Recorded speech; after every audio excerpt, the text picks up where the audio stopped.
You're listening to the ISF podcast for your organization's better cybersecurity.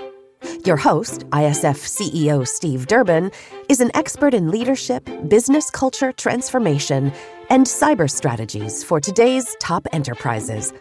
I'm producer Tavia Gilbert. In today's episode, Steve sits down with Debra Andrews, president and owner of Marketri, a strategic marketing firm. Steve and Deb discuss what goes into creating a marketing plan that the C-suite can get on board with. And Deb shares how she and her team work to balance human knowledge with the speed of artificial intelligence. Deb also explains the role of Marketri's AI Council. Deb, it's lovely to see you. Thanks for joining me on the podcast. Now, you've got quite an interesting background, and I wanted to start by really trying to understand a little bit better exactly what it is that your organization, your company does, which you founded and you're the owner. So Marketri, as the name suggests, focuses on marketing, but it's a lot more than that, isn't it? Tell us a little bit about your organization. Yes. First, Steve, thank you so much for having me on the podcast. Marketri is 21 years in the making, started in 2004. And even though marketing has changed quite a bit over the last 21 years, our value proposition has remained the same. It's really to bring world-class marketing teams to organizations that may have one person in marketing, may have no one in marketing, and give them access to high-level talent, processes, systems to really power measurable growth. Marketing is sometimes viewed in organizations as a cost center. We make it a profit and revenue generator for organizations. And the way we work is we work in teams. So every one of our clients has a team of professionals. We are a tech-enabled company. We work with a lot of different software that gives us measurement and analytics. And we always start from a place of figuring out a good, solid strategy for our clients. And then we move that strategy forward. We execute on their behalf. And for the most part, we're reporting right into the chief executive officer, president of the company, and they expect growth at the end of the day. While we do marketing things, what they hire us is to grow through marketing. So that's a long-winded answer about our company. It's perfect because it actually hits on some of the key sacred cows of marketing, isn't it? People would always say to you that it's very difficult to measure the effectiveness of marketing. It's a bit of a leap of faith. We have to do this, we have to do that. Let's drill into that in a little bit more detail at the moment. So how do you go about measuring marketing effectiveness? You mentioned the fact that very often this is going into the chief executive. Chief executives, if I suppose I'm anything to go by, normally are focused on return on investment. So how do you go about demonstrating that? Give us some insight into that. We can create the best marketing plans or really beautiful creative. And I feel like CEOs, they just want to see the dashboards. Just get me to the dashboards. So when we create go-to-market plans for our clients, we do pretty extensive due diligence. We want to make sure that once we've had that roadmap, it's our best guess at any point in time, like how we're going to get them from where they are today to their high-level growth objectives, whether that's a year from now, 2 years from now, or even longer term. But that is just our best guess at one point in time. And the way we make sure that we're moving towards those growth objectives is using key performance measures to see whether are we making progress. So as part of those plans, what comes with, we measure the current state of our client and we look at their website traffic, conversions off their website. We look at their CRM, their database, try to put some measure of how engaged people are within their database. And we use some marketing terminology like marketing qualified leads or sales qualified leads to measure engagement. So we sort of know what we have, what we're working with from the current state. And then through our marketing campaigns, we're looking to move those measurements and we select ones that are appropriate for our clients. Typically, always we want to move measurements related to the website. That tends to be the hub for a lot of the campaign work or the channel work that we're doing for clients, whether it's a social media strategy or if it's a multi-channel campaign. Ultimately, we want them to go to the website. So we're looking for key performance measures to see that jump in traffic, to see that measurement, but also to see people that are coming to the website convert in some way, subscribe, download something in particular, or the best case is to fill out a form saying that they wanted more information. So there's a lot of marketing key measures like email open rates, social engagement. We look at paid advertising, media placements. We'll look at reach, impressions, things like that. that all gives us like a really good idea that what we're doing is working. But at the end of the day, within the 6 month period, really what the CEO wants to see is they want to start to see what's in the funnel. How many leads are those leads moving down to people who want to talk to sales? And are they good leads? If they get feedback from sales or they're too small or they're not in the right market, then that's not, you're spending money, but you're not bringing in your ideal client. And that's ultimately what they want, is to see that funnel start to fill up over time. And that's what usually, if they have a sales team, that's what the sales team wants as well. So it doesn't happen overnight. We partner with companies that understand marketing is not like direct response. We're not going to get a windfall in a week or two. It's a very thoughtful process, which that plan guides the way. But that's a little bit in terms of the key performance measures. And we've invested recently into some technology that gives us real-time insight into those measures. So we're not having at the end of the month to cobble together reports, looking in marketing automation or looking in LinkedIn or looking at other software to pull together, try to make sense of it. We actually have software that now has API integration with all of these and brings real-time insights both to us and to our clients as well. They have access to that data. Okay, so it's all fairly open. You mentioned technology. Obviously, I have to ask, what sort of role does AI play in all of this? Yeah, so increasingly it's playing a larger role for Marketri. I don't know if that's the case for all organizations. I feel like from what I'm hearing and what I'm reading, organizations in general kind of haven't started on the journey, or maybe they're AI emergent. I would say we're a pretty AI forward company. About 2 years ago, we started as a company knowing that we would have to transform the way we work because we work on behalf of our clients. And basically, we formed an AI council and we leaned heavily on the Marketing AI Institute, which is based here in the US. They had a lot of guides and templates and podcasts to help improve our AI literacy to really understand what it is at its core. Eventually, it became like, what are all the things that we do as marketers on behalf of our clients? Bigger things like go to market plans, smaller things like an email blast or social post. And we basically went through every single use case in terms of what we do and figured out what role AI can ethically play in that. So, what I mean by ethically play, I think content is a really good example. Right. When AI came out, I think everyone was like, oh my gosh, here it is. We can produce massive amounts of content and just put it out there. And quickly, companies learned that didn't work because everyone's content was sounding the same. People were starting to say, oh, that's AI generated. I can tell by it having M dashes or certain type of lingo that it typically uses. And so when we developed our content use case for AI, we're like, how can we get the best of what's human? And how can we get the best of the tool? What we determined through a lot of testing is how we go about interviewing people for content pieces and getting their unique points of view that only they can know through being experts in what they do, working in the trenches and making sure we're pulling out all of those golden nuggets. And when we use AI to do the copywriting, we ask it not to supplement with any extra information. Only use the information you're given. And through that, AI is a wonderful copywriter. It can learn your voice and tone. You can train it on your particular voice and tone. So we can train it on our client's voice and tone. So it can be very customized to that person and how they like to speak and words they like to use and how they like to sound. But ethically means we're not using trained data in the large language models to produce our content pieces. We're using human brains, their experience, and we're leveraging the tools as copywriters. So that's an example of how we're using AI in our operations. And we're seeing the quality is just as good or better than, I hate to say, we've had copywriters we've worked with over time that we absolutely love. So we've seen the quality remain the same or go up. And we're also seeing, obviously, that we can produce more in a shorter period of time, which makes our clients happy, makes us happy. Yeah, I think it's that, doesn't matter whether we're talking about marketing or anything when it comes to AI, is to try to get the best from the tool, from AI, and the best from the people. And if you can try to pull those two things together without compromising on either side, then you're probably onto something. And I think so many organizations that I speak to I think it's getting a little better. I think we've transitioned away from this somewhat now.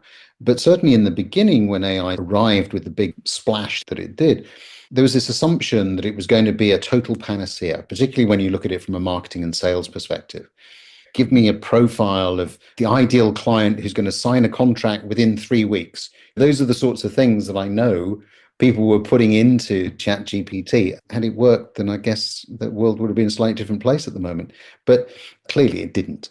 The downside of that, or the net effect of that I saw, was then people became somewhat disillusioned and thought, well, this isn't all it was cracked up to be. I'm still going to have to put in some of the hard yards to get things done. It's nice to hear that you've come up with this more balanced approach of using what people are good at and then using tools where tools are particularly effective. Absolutely. You've mentioned on a couple of occasions there ethics, ethical AI. Tell us a little bit more about that, because that is an area, certainly as a marketer myself, that I'm concerned about. Yeah, I think most business owners are concerned about ethics in their organization. And I feel like being really transparent with both having your employees understand how AI should be used within the organization is really important. Otherwise, they may use it in ways that you don't really want them to. So I think that's a piece of it. And being transparent with clients as well. We're not trying to hide that we're using AI and like shortcutting the process or delivering something like an AI produced post.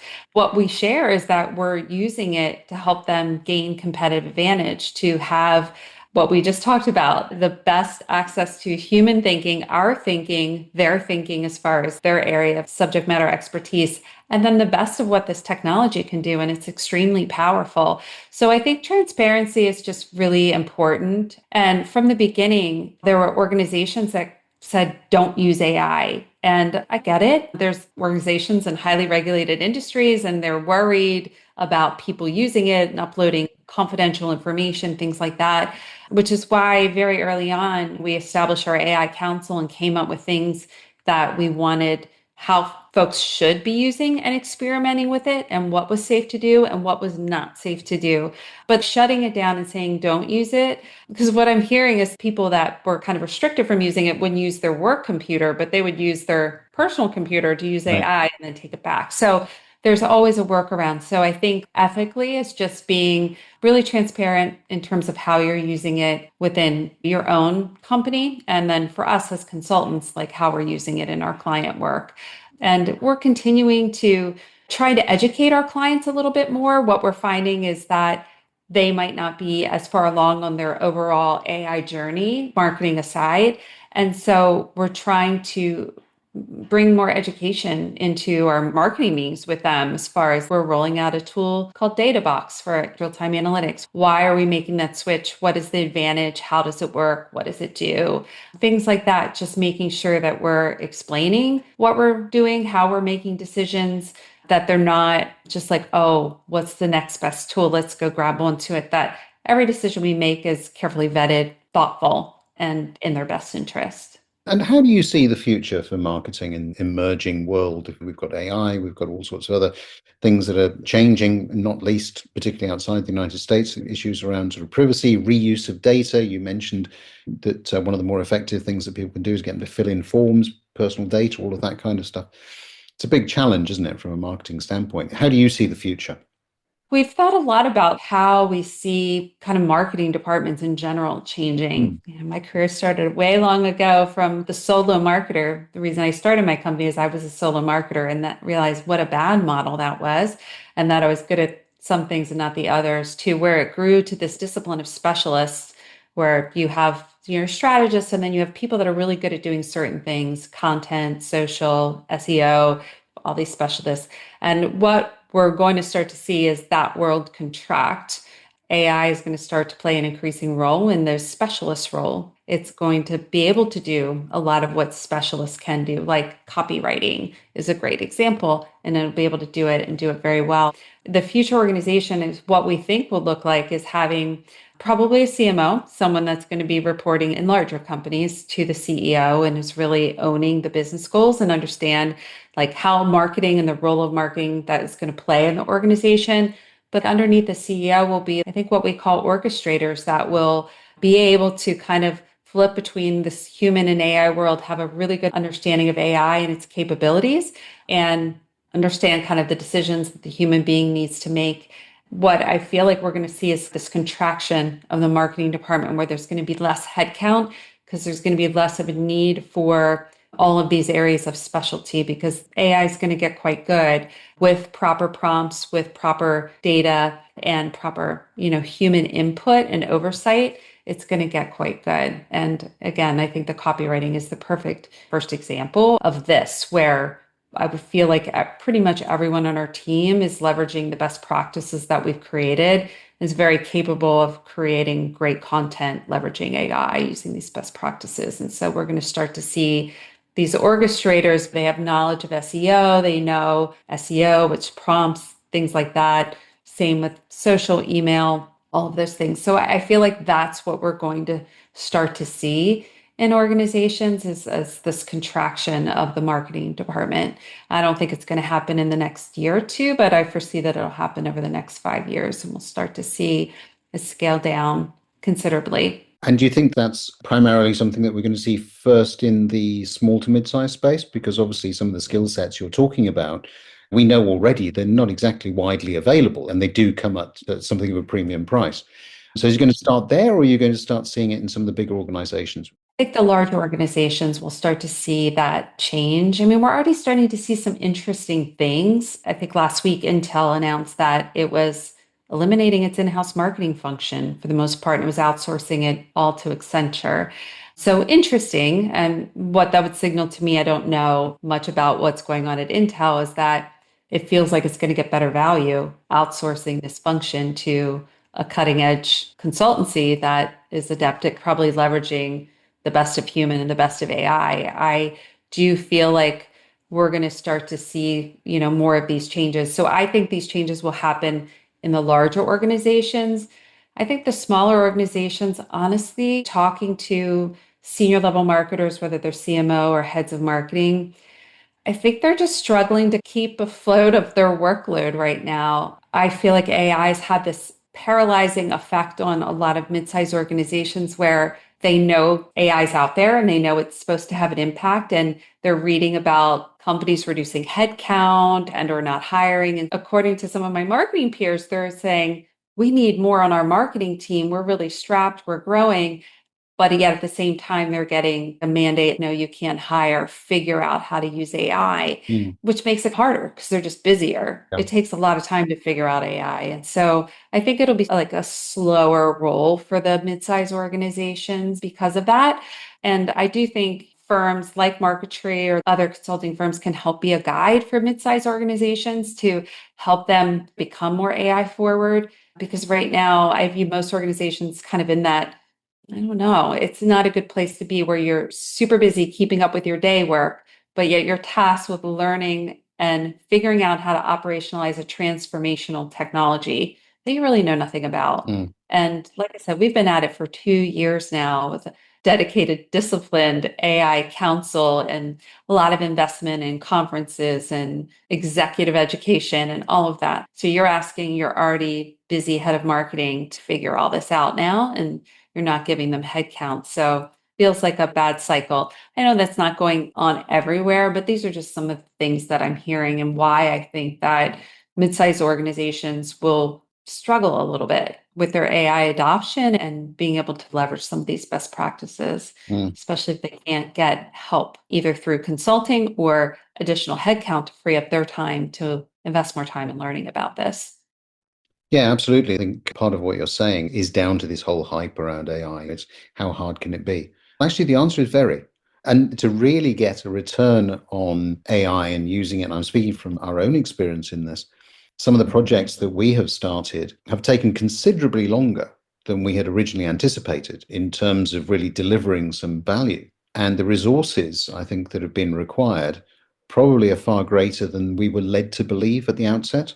And so I think those are two things for people to just bear in mind. It isn't a quick fix, and it will take longer than you think. And then you're going to want to change it, because the more information you get back, the more you understand what you can do, the more ideas you have about how you can then take that forward and develop it. So For me, anyway, I would say to anyone, who's considering that kind of thing, it is actually a full-time job. You cannot scrimp on the resource in that space.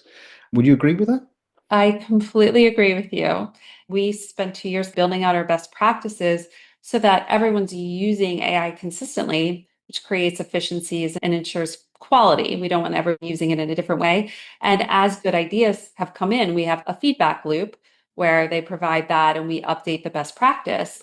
Because we're a marketing consulting firm and I have 18 full-time hires, it feels less lonely and it feels more fun to work as part of groups because it's like, I tried this. What do you think of this? And, if you're kind of alone or you're a department of one or two, I think this is hard. But now it seems to be advancing so fast. Now you're hearing about automations and agentic AI. We think we've maxed out what we as marketers, non-computer science programmers know how to do. So 2 weeks ago, we hired a senior director of AI innovation to come in and really help us take our business to the next level. And of course, our clients and their AI forward because we serve in marketing on their behalf for it as well.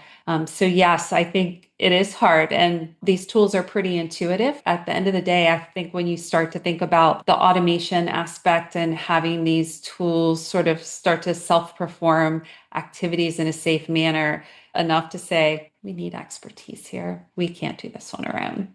Absolutely. And there's nothing wrong with that, is there? I mean, knowing when to shout for help is probably... That's exactly right. Where you're going to stall out now. It's moving Yeah. so fast. And I remember 2 years ago listening to Paul Reitzer and the Marketing AI Institute talk about this journey to basically superhuman intelligence. And it seems every time I listen to the podcast, that is getting shorter and shorter, that time frame. And with that speed, I think all companies need to be open to getting resources and be open-minded about their staffing and definitely knowing when to raise your hand to get help. And of course, not forgetting Marketri, where you've been spending quite a while in this space and can probably help shortcut some of those challenges that people are facing. Deb, it's been an absolute pleasure talking to you, hearing a little bit about what you're doing, talking about AI and some of the challenges and indeed solutions that are just out there. So thank you very much indeed for joining me today. Thank you. It's been a pleasure talking with you. Thank you for having me on your show. Special thanks to this week's guest, Debra Andrews. We'll be back with another new episode next week. In the meantime, if you enjoyed today's episode, please take a moment to rate and review the podcast, and we'd be pleased if you'd consider sharing the episode. To become an ISF member, get in touch with Steve directly at steve.durbin@securityforum.org or on LinkedIn. Check out all our media and resources. All of it is there to support you at securityforum.org. The ISF podcast is produced by Talkbox Productions and Tavia Gilbert. Thanks for listening.